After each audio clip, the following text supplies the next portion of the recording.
Welcome back to the PulpMX Fantasy Show presented by Maxxis Tire. My name is Donnie from RotoMoto, and in this video, I have 5 riders I want you to pay attention to when making your picks for A2, tips for the FFL, the weather report, a race day schedule, and a look at my early team to help you be better informed before setting your lineup if you're looking to win the 2024 Yamaha YZF 450 or any of the other great prizes from our sponsors like Maxxis Tire.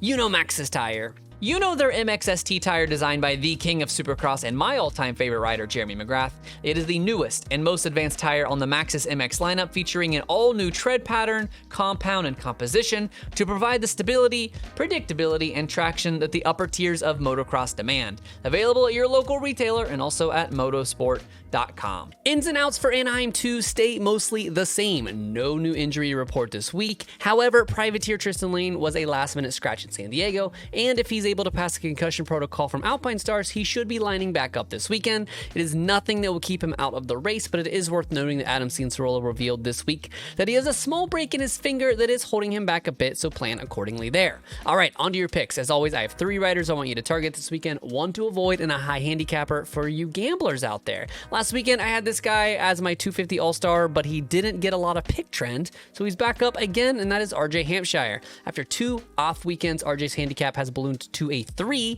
and it is do or die time for the number 24. After an opening round win, he has slipped to 13 points back and has much leeway this weekend. On paper, he is the strongest all-star in the field, but at the same time, you have to ask yourself if you're confident Rick can keep it up for 3 whole races.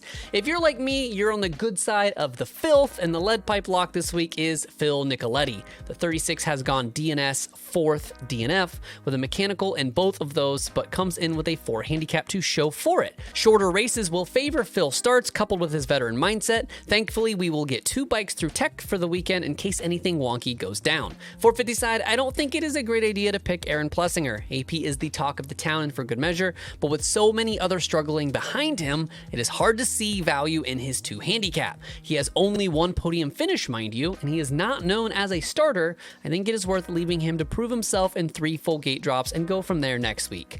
I told you last week to pass on Jorge Prao, and just like Phil, now is your time to strike. Jorge was only planning on 3 rounds, but is staying just 1 more. The Triple Crown format takes away most of his weaknesses, as we should see more track maintenance, longer lap times, and more starts. I would not be surprised to see Jorge grab a holy Saturday night, and with shorter mains, it would be much more difficult for him to fall out of that 2 handicap range. High Handicap Hero is always tricky on a Triple Crown since we know everyone that is going to be in, but with handicaps limited to 11, there are no more guaranteed points. With that being said, I like the look of Talon Hawkins. The second-year rider has shown speed, but has had a tough go with some untimely crashes. However, despite this, he has 0 DNFs and has raced all the way until the end. That do the laps attitude is exactly what I'm looking for in a Triple Crown, and Hawkins has the speed to finish near the top 10, so he's going to be a sneaky good pick this week.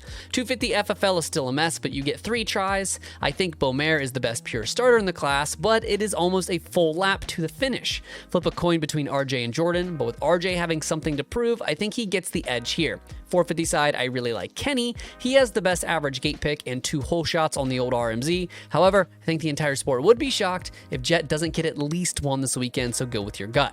Finally, some dry weather on the forecast with a more typical California spread of 70s throughout the day with batches of sunshine sprinkled in. Race day live coverage kicks off at 3 p.m. Eastern, noon Pacific. Twitter and Instagram will see the qualifying cheat sheets drop around 7:30 p.m. Eastern, 1 hour before the picks lock, with gates dropping at 8:30 p.m. Eastern, 5:30 Pacific. My Thursday team has RJ Hampshire at All-Star, Filthy Phil Nicoletti with a 4, Julian Beaumer at a 2, and Talon Hawkins sporting a 10. 450 side, I like Coop at a 4, Justin Barsha with a -1, Jorge Prao at a 2, and Christian Craig with a 6. Be sure to follow PulpMX Fantasy and RotoMoto on both Twitter and Instagram for the latest news and updates, as well as stats and banter as the race rolls on. Thanks as always for watching the PulpMX Fantasy Show presented by Maxxis Tire. May your chizzes chiz this weekend. Remember, the date is great. And most importantly, have fun. Good luck, y'all.